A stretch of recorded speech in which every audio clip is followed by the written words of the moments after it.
Welcome back, everyone, to the Path of the Awenydd, your guide to inspired living using the power of astrology and tarot. I am your big bad wolf astrologer, Blythe Mardrug, here to guide you into your weekly forecast. This week, it's all about opposites, opposites, opposites. We've got Uranus opposite Mercury. We've got the Sun opposite Mars. We have Venus coming up into opposite aspect to Neptune.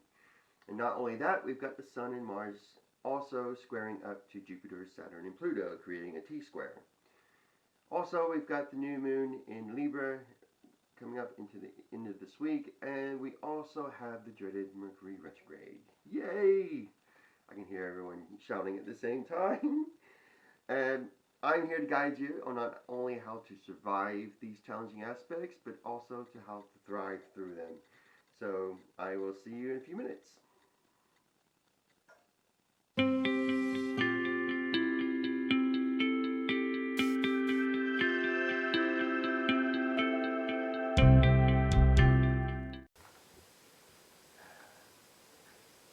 Welcome, Aquarius, to your weekly forecast for the week beginning 12th of October 2020.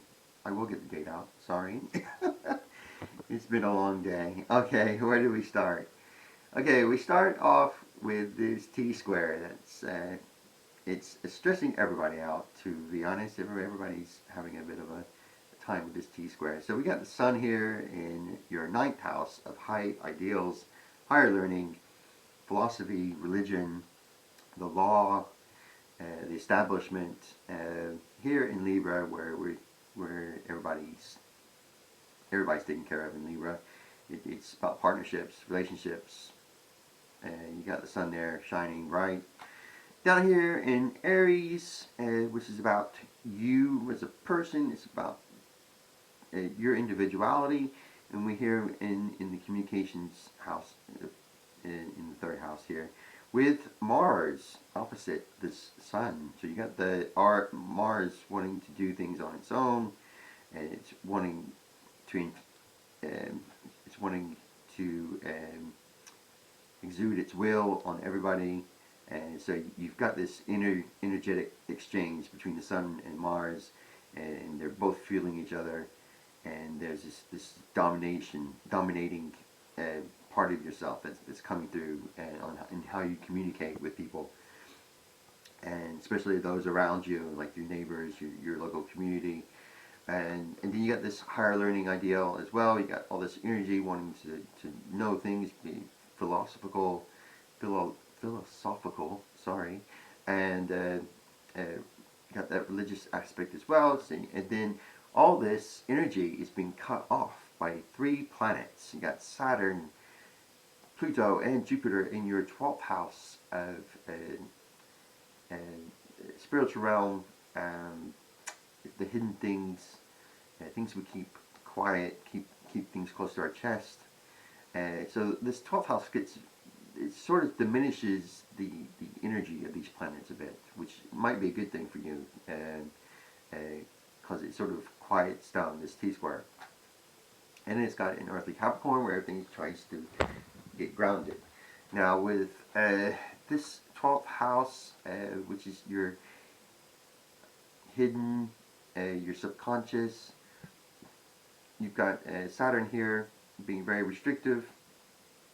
And this is the house of restrictiveness. This is the house of when we feel we can't move, like if we go to the hospital, or if you're in the mental asylum, or if you are in prison, or anything like that. That belongs in the 12th house. Anytime that you feel restrictive, this is the house that happens. And with Saturn in here, it could be feeling even more restriction. And this restriction is being pointed towards both the Sun and Mars. And that's cutting off that energy, and they don't like it. Pluto here, it's in its... No, it's not in its house.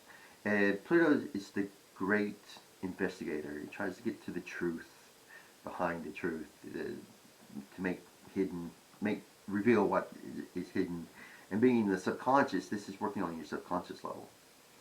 And that's creating this tension as well. So and then you got Jupiter being over exuberant. So there's all this mental anguish and would it be anguish?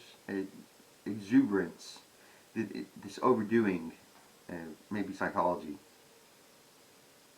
And you're overthinking things, and the subconscious level that is just toiling up.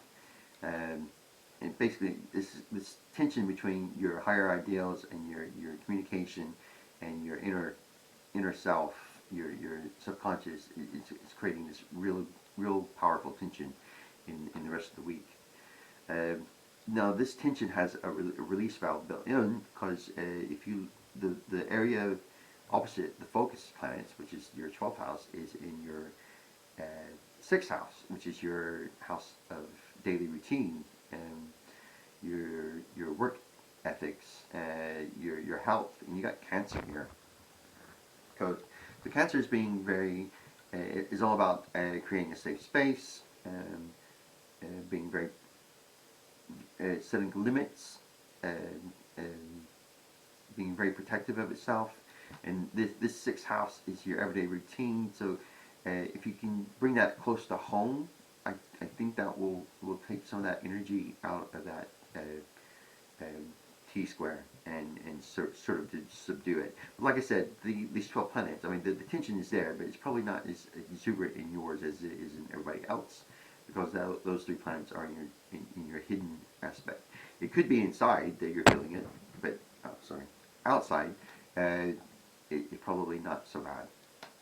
It's put towards inward. So you may want to watch your mental health at this stage. Just make sure that you are in a safe place. Especially keep to a daily routine. Make a schedule. Put things on schedules. And just do that. And and maybe even do some volunteering. This is a place of being of service to others. So some volunteering may help with that. Psychological issue coming up with this T square.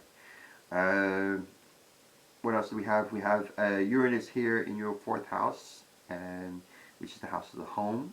Uranus is the innovator, the creative spark. It's also the great rebeller. It doesn't like doing things traditionally. It wants to be innovative. Wants to try out new things. And we got here, it's opposite the communication planet of Mercury in your 10th house of career. So maybe something's happening in your home life that there's some kind of transformation, or something new is happening, and it's running up against this communication aspect in your career or your long-term goals.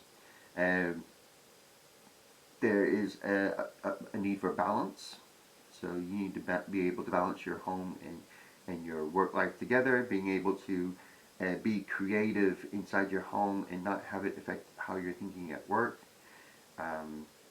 or maybe conjoining the two. Maybe that creative energy that you're feeling at home can be expressed at work, and then that work activity could be brought into that creative aspect at home. As we are all working from home a lot lately, this could be for you. This tension can be resolved with this Venus in Virgo in your 8th house.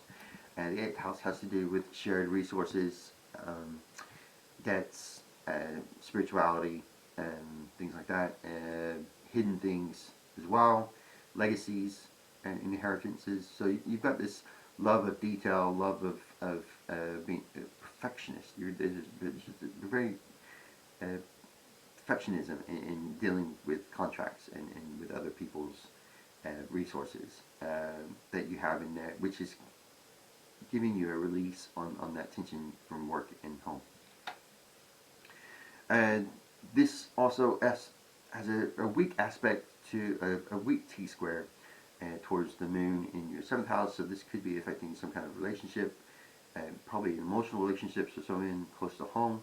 But like I said, it's a weak aspect, and it only lasts for a few hours during the beginning of this week, so it's not like something we are going to focus on. If we move forward in time, you can see on Tuesday the 13th, we've got Mars going into stationary retrograde. Mars is going into retrograde for 3 weeks, which means that all communications have stopped.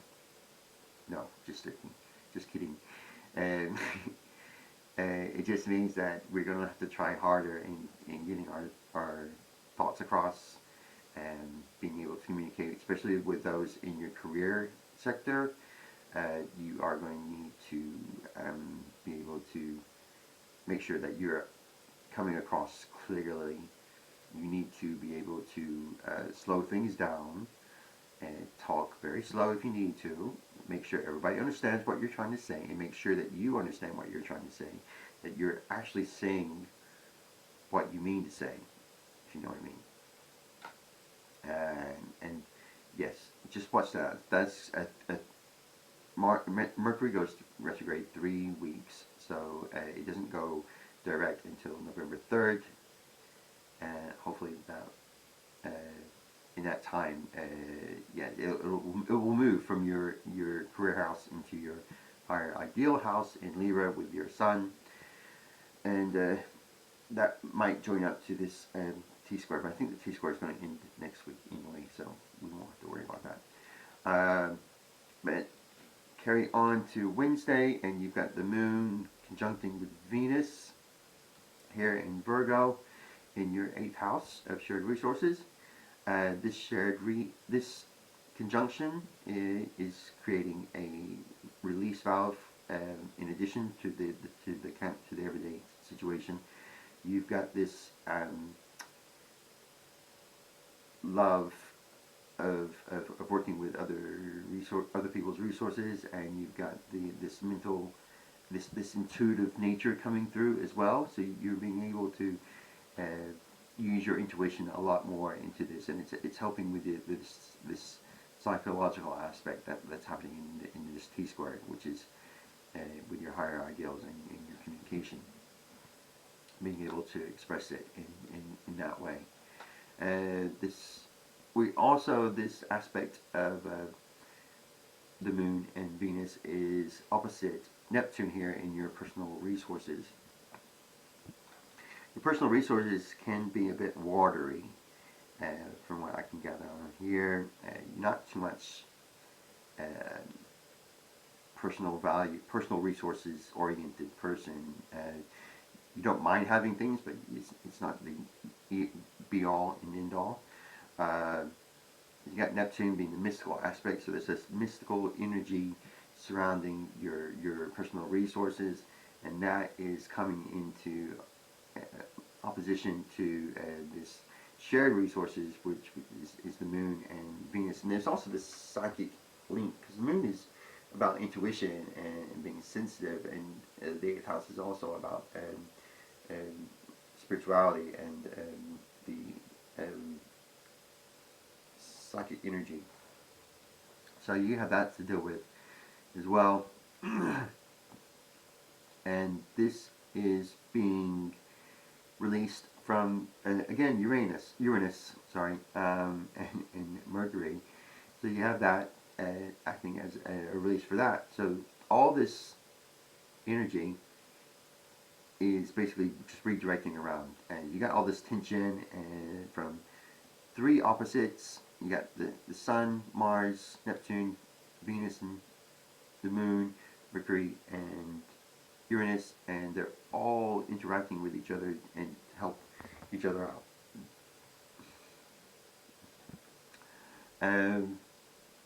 So, yes, so if we move further along, going to Friday, we have the new moon in Libra coming up. It's not at 6, I think it's at 8 o'clock GMT time.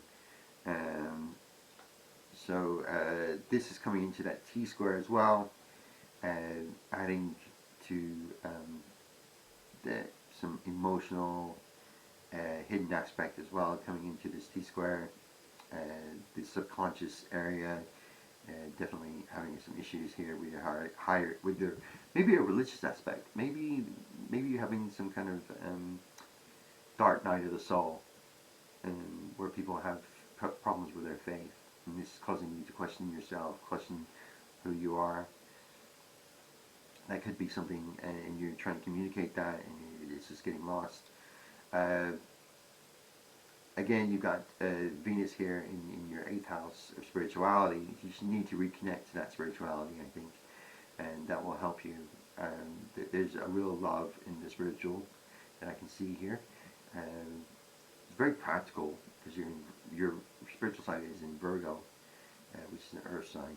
So bring any kind of practical aspect that you can marry into this spiritual aspect is very good.